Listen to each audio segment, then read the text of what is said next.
Good morning. This is the Snipe Celly podcast that covers the season-long battle to crown the winner of the Ginla Cup. You ready? Good, because we're going.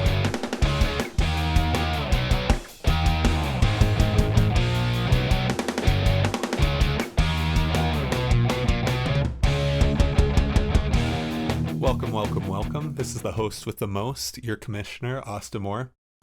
This week, we're going to be talking about last year's recap, give you an idea of what happened last year if you forgot. And then we're going to be giving you a little preview of this year, how the draft went. I'll be updating you on some of the rule changes if you've missed them. And then we'll head right into the season. We got a first good week of hockey in with some winners and losers. So we'll deep dive into that. We'll talk about some of the standouts in hockey this week, and also maybe talk about some of the concerns we had with some top players not really doing much. Then we'll end it out by previewing the matchups for this week, week 2. So, all right. Well, if you don't know, this is the Snipe Celly League. We have 8 teams competing for the Ginla Cup. Down last year from 10. We had 2 dropouts. Well, I think as everybody saw, they dropped out pretty much immediately at the beginning of last season. So, cutting the dead weight. Hoping that this year it'll be a little bit more competitive.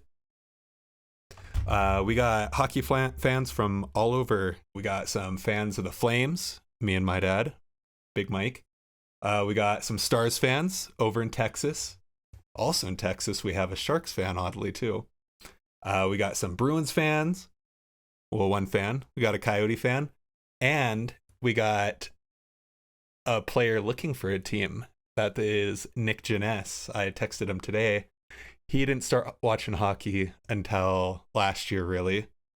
Won the league, so maybe he's either a quick learner or beginner's luck. I don't know what you want to call it. But I asked him who he was mainly watching. He said he's been watching the Seattle Kraken. He had a couple players from their team last year that he enjoyed watching, but mostly he's just on ESPN Plus, looking at his team, making sure they're doing well.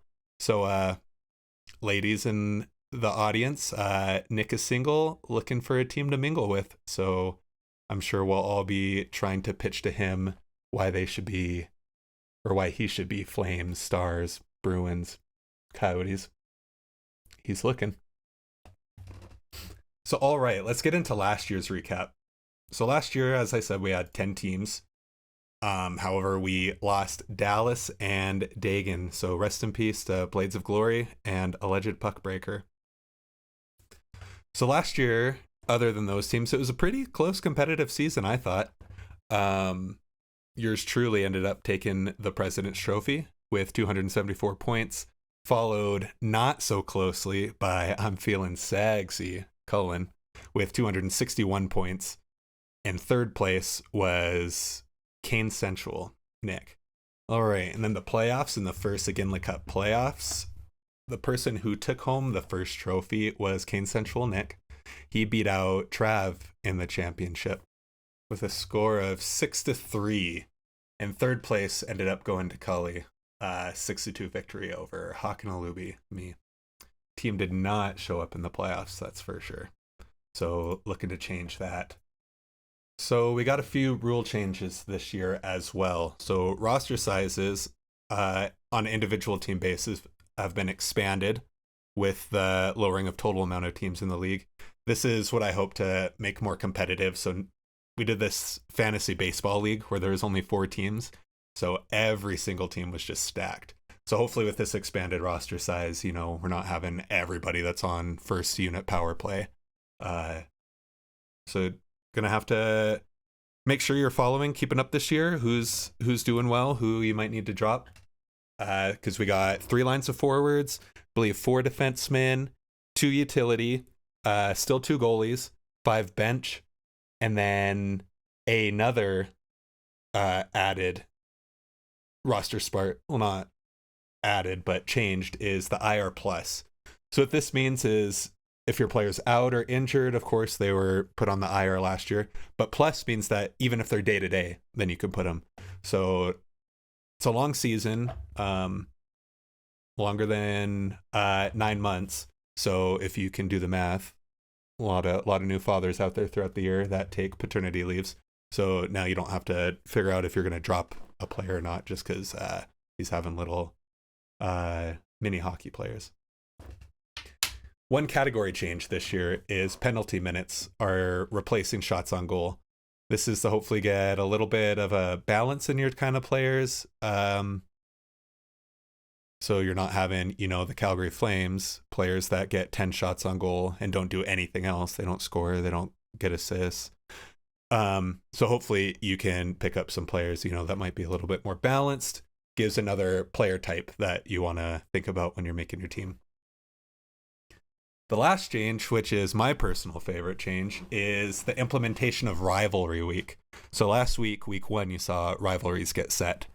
So basically, this is all for bragging rights. The way it's set up is week 1 is Rivalry Week. You don't want to lose to your rival week 1, starting off the season with a bad taste in your mouth. The next Rivalry Week is going to be week 17. This coincides with the All-Star break. So you're going to have 2 weeks to really put it on your rival. You want to absolutely dominate them for 2 weeks and give them the most miserable All-Star break you can. And then the final rivalry week, I believe, is week 23. So the week before playoffs. So this will give rivals a chance, to perhaps keep a team out of the playoffs. Perhaps you beat your rival to clinch that first seed. We'll see. So a caveat on this. So the way the schedule works is that every team plays each other at least 3 times a year. However, there's 2 teams that you're going to play 4 times. Yahoo didn't have the best system for setting this up. I was hoping you could just lock rivalry weeks, lock that matchup, and it would sort of build the schedule around that. Wasn't true. I had to do a lot of finagling. So some rivals might play each other 4 times, but it's not rivalry week. Rivalry week is only going to be when all the rivals are playing all in the same week. And again, that's week 1, week 17, and week 23. So those are the rule changes. Hope you guys enjoy them. If you have any problems, feedback, you can leave it with the secretary. And I will promise I will get to it. So this year, we had our draft a few weeks ago. I thought went pretty well, pretty quick, other than Trav taking the full 90 seconds on every single selection.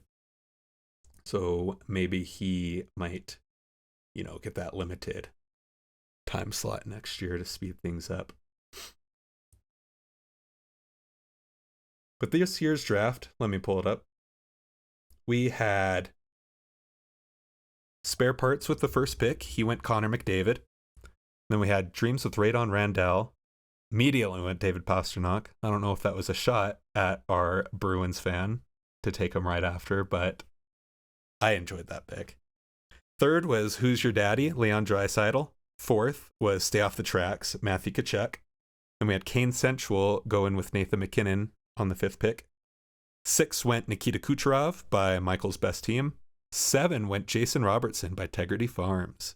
And then rounding out the first round was Tage Thompson by Yotes and Hose. So those were the first 8 picks, hopefully to be the anchors of everybody's team. Just to give you an idea of who's, where.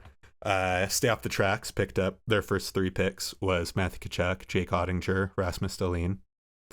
We had Michael picking up Kucherov, Austin Matthews, and Mitchell Marner, pair of Leafs. We had Yotes and Hose picking up Tage Thompson, Mikko Rantanen, Roope Hintz. We had Trav picking up David Pastrnak, Cale Makar, and Sid the Kid. We had Who's Your Daddy picking up Draisaitl, Jack Hughes, and Ilya Sorokin. We had spare parts going Connor McDavid, Igor Shesterkin, and Alex Ovechkin. We had Kane Sensual going Nathan McKinnon, Kirill Kaprizov, and Tim Stützle. Stützle. Sure, Cully will correct me on that. We had Tegrity Farms going Jason Robertson, Brady Tkachuk, my brother, and Adam Fox. Boo. Should have stayed in Calgary. So that's sort of how the draft went. I thought after the draft it was pretty balanced. Obviously, your commissioner has the best team. Might not have gotten off to the best start, but, it's a long season. Things change. All right, let's get into the recap of week 1. Breaking news, staying Indy. So last week, we had some winners, obviously, and we had some losers, obviously. First matchup was the Commissioner versus Kane Sensual. So the goal this year is to have the Commissioner stop the champion. I don't know if you guys remember the 2014 season. We had Deflategate, and then immediately the next year, Roger Goodell, the Commissioner of the NFL, trying to put a stop to Tom Brady. I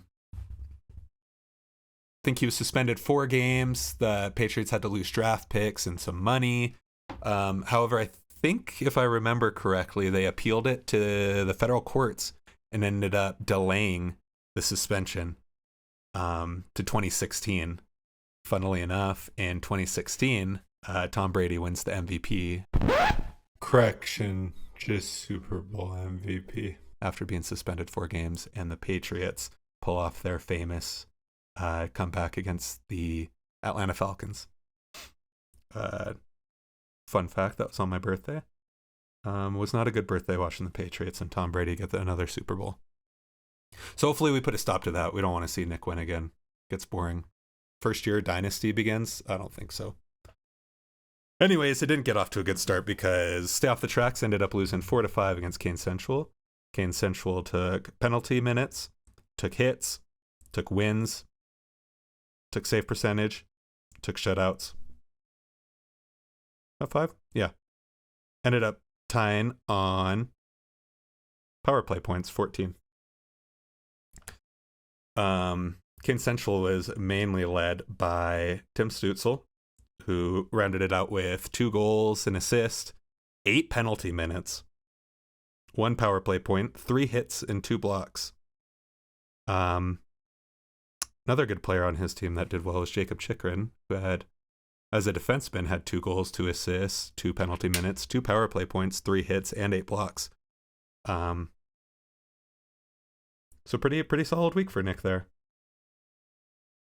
The next matchup we had was Michael's Best Team versus Yotes and Hose. Michael's Best Team ended up winning 6-3, taking goals, assists, power play points, wins, goals against average, and save percentage. And Michael's Best Team was absolutely anchored by Austin Matthews. 6 goals in his first 2 games, the double hattie. 2 power play points, 6 hits, and 2 blocks. Now, not to toot my own horn, but Austin Matthews was not the only AM in jersey number 34 from Arizona, blue jersey 34, putting up points.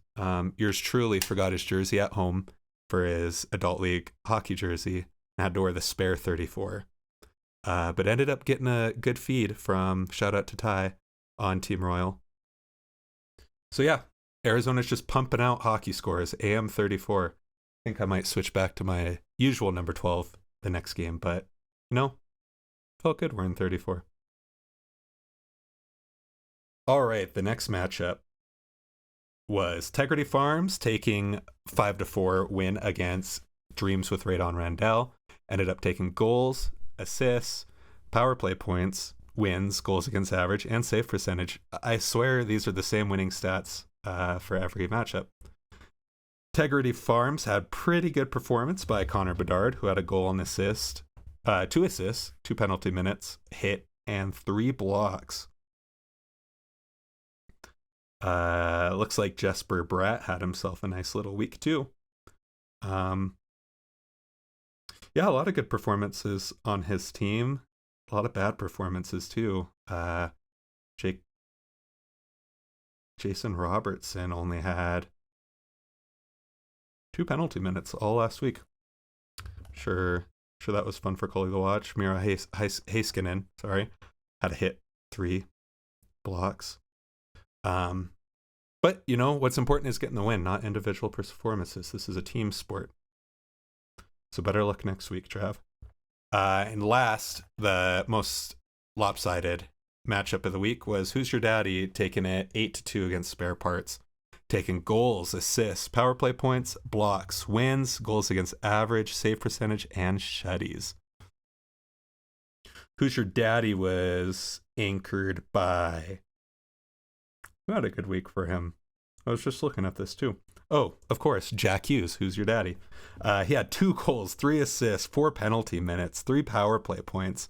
Didn't put his body on the line. No hits, no blocks. But you know what? If you're putting up points like that, you're going to stay healthy and be just fine.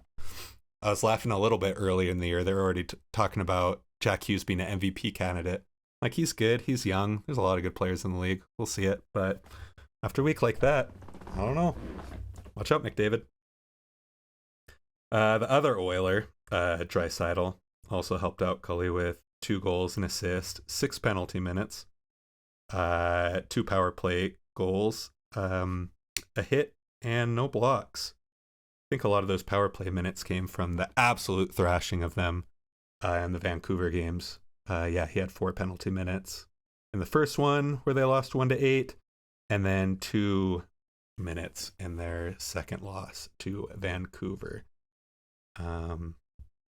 Sucks to suck, Oilers.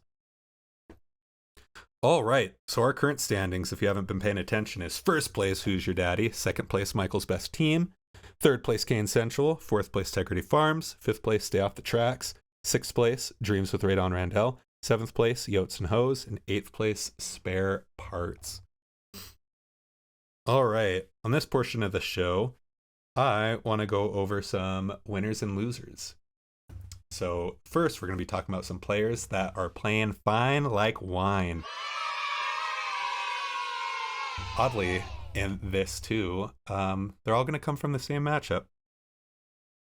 The 2 people I want to highlight come from Michael's Best Team. First being the Arizona man himself, Austin Matthews. As I said, 2 Hatties in the first 2 games. That's a really good way to start. Got off to a pretty slow start last year, so I'm sure that's exactly what he wants to do up in Toronto. Up in the 6, scoring 6 goals in his first 2 games. Matching it up with those 2 power play points. 6 hits and 2 blocks, man. This guy does everything. For his shot, I think obviously that gets the most attention out of Austin Matthews, but he is such a good, well-rounded player. He's really fun to watch, and really cool to know that he's from Arizona. I don't know if I mentioned he was from Arizona yet. Second, and this was, I believe, a waiver pickup right before the season started, was Aiden Hill. Got himself off to a really good start. He got 2 wins, one against Seattle and one against Anaheim. The first game against Seattle, he gave up 1 goal, got the win with 32 saves out of 33 shots.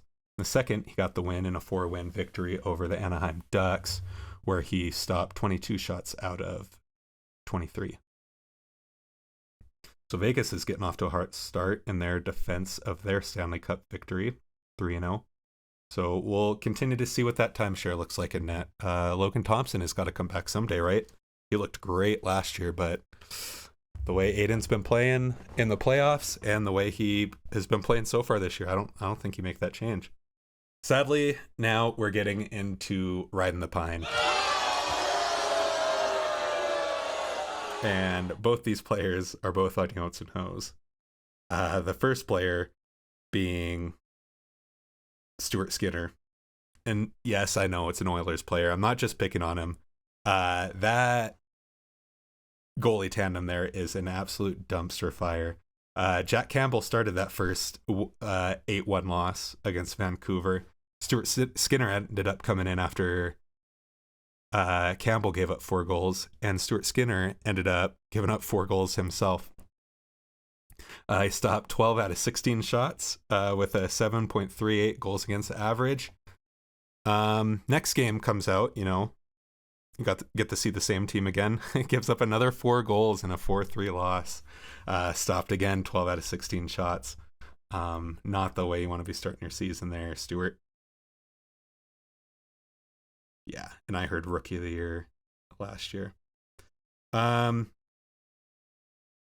other person is the first round pick, Tage Thompson. Got off to a really slow start. In his first game against the Rangers in a 5-1 loss, he put up a goose egg. Didn't get 1 stat. Second came out. 2-3 loss against the Islanders. Only had 2 hits. Now, I don't know, looking at the stats, I don't know how much time he usually Gets on the ice, but in the first game he only got 17. Second game he got 16. In their most recent game against Tampa Bay, 3-2 win, he got 22 minutes of ice time, but still only one hit. I don't know what's going on with him. He's definitely got all the physical tools to be such a dominant player, but we'll see. He might, I don't know. I haven't been paying attention. Maybe he's hurt. I don't know. If someone wants to update me on that, feel free to. So yeah, that's the recap of last week. So we got some winners, some losers, some people playing fine like wine, and some people that might be riding the pine. I don't think Tage Thompson's going to be one of those players. He's going to bounce back. So all right, we got week 2 coming up. So our matchups are going to be Stay Off the Tracks versus Michael's Best Team. We got Yotes and Hose going against Tegrity Farms. We got Dreams with Radon Randell taking on Spare Parts. And we got Who's Your Daddy against Kane Sensual. Right now the scores are 6-2. Stay Off the Tracks. 4-3 Yotes and Hose. 6-3 Dreams with Radon Randell. And 8-2 Kane Sensual. Oh no, 8-2 Who's Your Daddy against Kane Sensual. Who's Your Daddy off to a hot start. It's early in the week. We'll see how it goes. But all right, well, that is week 1. So yeah, thanks for listening. I'll be back with hopefully some co-anchors next week. And don't forget to set your lineups. Watch some hockey. And have a great week.